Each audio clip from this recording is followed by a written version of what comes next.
Welcome to TradeTheMBI.com. This is Jones. Report is for the 13th. Nice rally. Well, we're still within the sell configuration, but you can see that we popped back up.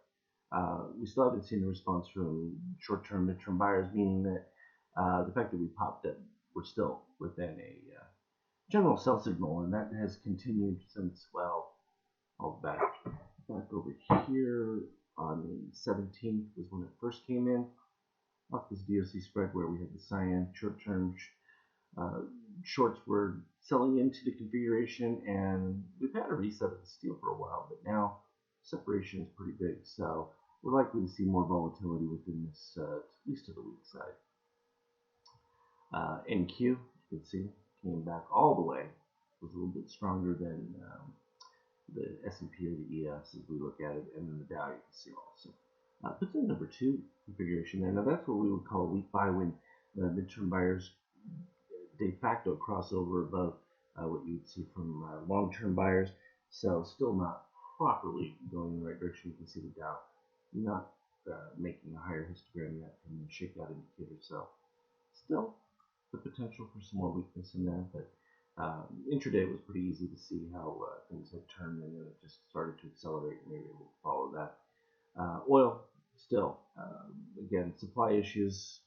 As long as they're the ability for them to turn up the volume at any time, it's going to be problematic for oil going forward. No question about that. I've warned about bonds if these were way overdone. Some concerns that the Fed may tighten at some point, which is such a red herring. It's not going to happen, but scared enough people in that aspect, causing them to move back into equities, seeing those as the only way to get yield. And gold not doing anything, so there really isn't any panic out there whatsoever. Euro holding flat, no real excitement and growth issues anywhere. This is what we're looking at from the case chart. We had that beautiful short under the new program that came through, and then we had this huge move of the steel. Now normally that's a bullish move, but what we wait for the signal is the steel to come underneath the 7.5 line, which didn't happen until right there at the 21.13 level. Now our original short was at 21.72 range.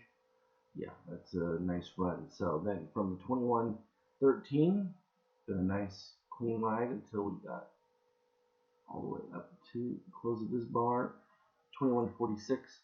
So another 30 points. So collecting 60 on the way down, 30 on the way back up is no different than what we were seeing from the other run. Now the 5K chart, we don't have all of my conditions finalized here, because normally, like we talked about, when we get above the plus 15 on the shakeout, unless we're over maintaining on the orange, which we can see right there at the very bottom, 18 is as high as it got.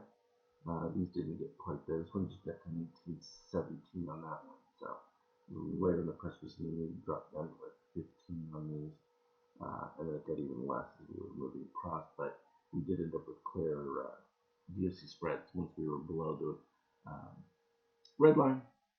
With the cyan meant that shorts were overwhelmed for the most part throughout the day. It was a brief little run right there before it turned around and proceeded. And then again, we ended up with an SDOC, and that was actually a legitimate short reading right here at 21.50. As we said, at 21.45 right now, so it was already 5 points on that. All in all, not bad. Still continue to fill in the lines. You can see that it's pretty good. Got most of them covered right there, except for we ended up with this situation right here where it's split off and I'm not getting a number. So what I have to have is the market showing each and every one of its possible segment configurations with a number, and then from within those numbers we could parse what to do with them under specific situations, i.e. the ABM, and turning them into actual trades. So it's going to be quite nice. Well, it's all completed there. It's pretty close. We can go to the 50K. It had that beautiful chart running. You can see we ended up now is a little bit slower in its turnaround move. Didn't take place until we got all the way up to the 21.30 range. And that's going to be the nature of it. You're looking at a larger 50K chart. You're definitely going to have a little bit different impact as far as time. So the runs tend to be longer, deeper. But that's why I love 5K. Well, let me show you. This screen there so you can see it clear. No need to be worrying about 50K when you can do it from a 5K and do it super effective. So it makes it nice and clean and able to keep it nice and tight that way. So we'll close out with this one as it is. As always, though, continue to look for me on Skype chat. I'll be back and forth continuing programming. But greetings from Los Angeles, and we'll talk to you later. Trade well.